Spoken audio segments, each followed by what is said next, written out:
this. A lot of whining, I'm sure some cursing, and some late-night fevered tweeting. All the characteristics I would note we would want of a commander-in-chief. Don't look now, but that's Ted Cruz actually showing he has a personality.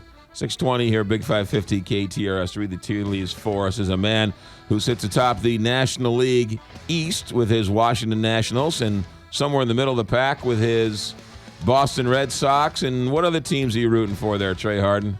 They have your team in first place, I guess, right? That's good. No, we'll keep it to those two. Okay. One American League team, one National. All right, fair enough. All right, good. All right, let's talk. I'm very excited about the Caps getting the playoffs. Oh, yeah, sure. Yeah, right, yeah. All right, let's talk politics because Donald Trump is chirping that they're stealing the nomination from him. Does he have any legitimate points when he's screaming and yelling about this stuff? Well, I mean, does he ever have any legitimate points when he's screaming and yelling about anything?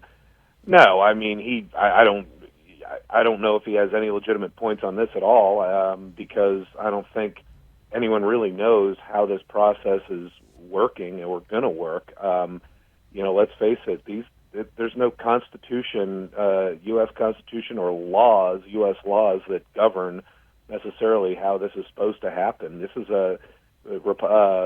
political parties are clubs. They're allowed to make up their own rules, and many times they do. So,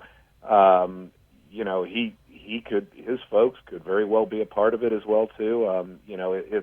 I think it's part of his shtick right now. I think it's part of his messaging, and because he sees now that there is a stronger chance that we're going to get to a contested convention in Cleveland. I would put it personally, I would say that it's about 50-50 now at this point, and particularly after Wisconsin.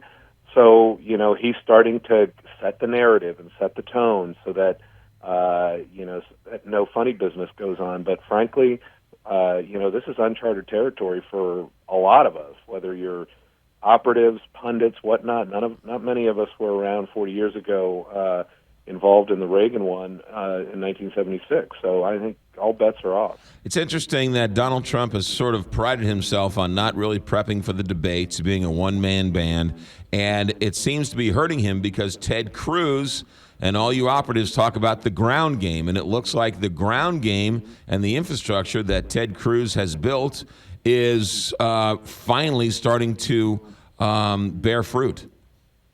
Yeah, absolutely. I mean, it's from the very beginning. I mean, Trump's organization has lacked a well-oiled campaign machine. He has benefited from kind of the celebrity profile and status and leveraging the anger and emotion that exists out there, which I think is very real.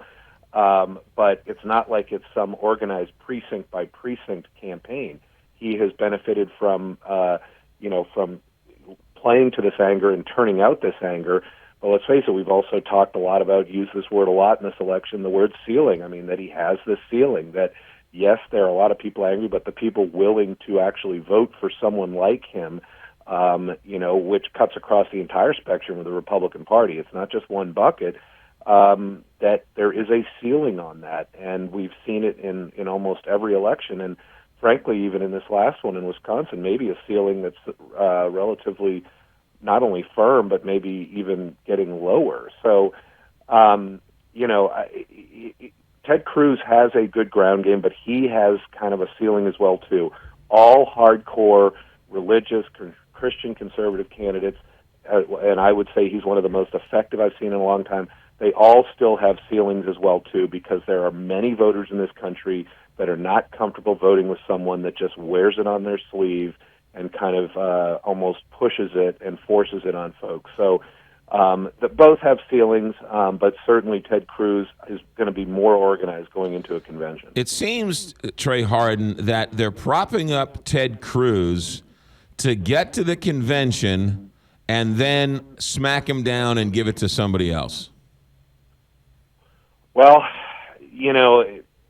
I think anything could happen at this point, and I will tell you just from things I have been privy to here in conversations I've had, there have been about 50 different options that have been discussed, and they're there is not there's not one option because of the situation the party is in that has been thrown in the trash can. Trust me. So, there is no question that there are of people in the Republican Party that care about winning elections, whatever you want to call them, establishment, operatives, whatever the word is that gets misused all the time, that are open to a lot of options and are going to be willing to work and execute on those options.